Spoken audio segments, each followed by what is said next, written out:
ನಮಸ್ಕಾರ ವೀಕ್ಷಕರೇ, ಎಲ್ಲರಿಗೂ ಕುಸುಮ್ ಕಿಚನ್ಗೆ ಸ್ವಾಗತ. ಇವತ್ತು ನಾನು ನಿಮಗೆ ತೋತಾಪುರಿ ಮಾವಿನಕಾಯಿಯಿಂದ ಇನ್ಸ್ಟೆಂಟ್ ಉಪ್ಪಿನಕಾಯಿ ಹೇಗೆ ಮಾಡೋದು ಅಂತ ತೋರಿಸ್ಕೊಡ್ತೀನಿ. ತೋತಾಪುರಿ ಮಾವಿನಕಾಯಿನ ಈಗ ಚಿಕ್ಕದಾಗಿ ನೀಟಾಗಿ ಹೆಚ್ಕೊಂಬಿಡಿ. ನೀವು ತೋತಾಪುರಿ ಮಾವಿನಕಾಯಿ ಅಂತೆಲ್ಲ ಯಾವುದಾದ್ರೂ ಯೂಸ್ ಮಾಡ್ಬೋದು, ಸಾದಾ ಮಾವಿನಕಾಯಿ ಕೂಡ ಯೂಸ್ ಮಾಡ್ಕೋಬೋದು. ಈ ಚಿಕ್ಕದಾಗಿ ಹೆಚ್ಕೊಂಡು ಇದನ್ನು ಒಂದು ಸಣ್ಣ ಬೌಲ್ಗೆ ಟ್ರಾನ್ಸ್ಫರ್ ಮಾಡ್ಕೊಂಬಿಡಿ.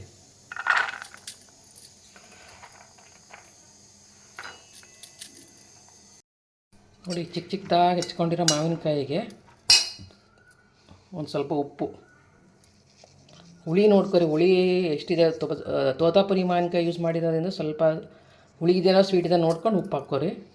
ಮಾಮೂಲು ಮಾವಿನಕಾಯಿ ಹುಳಿ ಇದ್ದರೆ ಉಪ್ಪು ನೋಡಿಕೊಂಡು ಹಾಕೋರು. ಅದಕ್ಕೂ ಉಪ್ಪು ಮಿಕ್ಸ್ ಮಾಡಿಕೊಂಡು ಉಪ್ಪು ಹಾಕಿ 1-2 ಸ್ಪೂನ್ ಖಾರ ಪುಡಿ ಹಾಕಿ ನೀಟಾಗಿ ಮಿಕ್ಸ್ ಮಾಡ್ಕೊರಿ.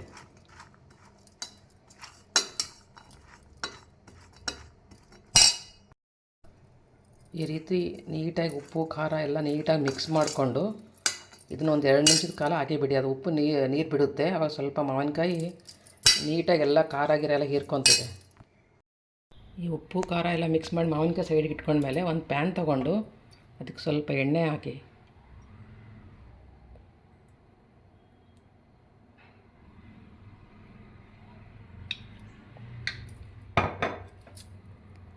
ಎಣ್ಣೆ ಬಿಸಿ ಆದಮೇಲೆ ಇದಕ್ಕೆ 1-2 ಸ್ಪೂನ್ ಸಾಸಿವೆ ಹಾಕಿ.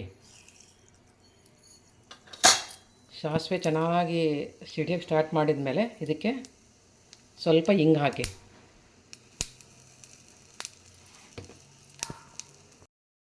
ಸಾಸಿವೆ ನೀಟಾಗಿ ಚಟಪಟ ಸಿಡಿದ ಮೇಲೆ ಅದನ್ನು ಪ್ಯಾನ್ ಆಫ್ ಮಾಡಿ ಆ ಒಗ್ಗರಣೆನ ನಾವೇನು ಮಾವಿನಕಾಯಿ ಉಪ್ಪು ಖಾರ ಮಿಕ್ಸ್ ಮಾಡ್ಕೊಂಡಿದ್ದೀವಲ್ಲ ಅದಕ್ಕೆ ಹಾಕಿ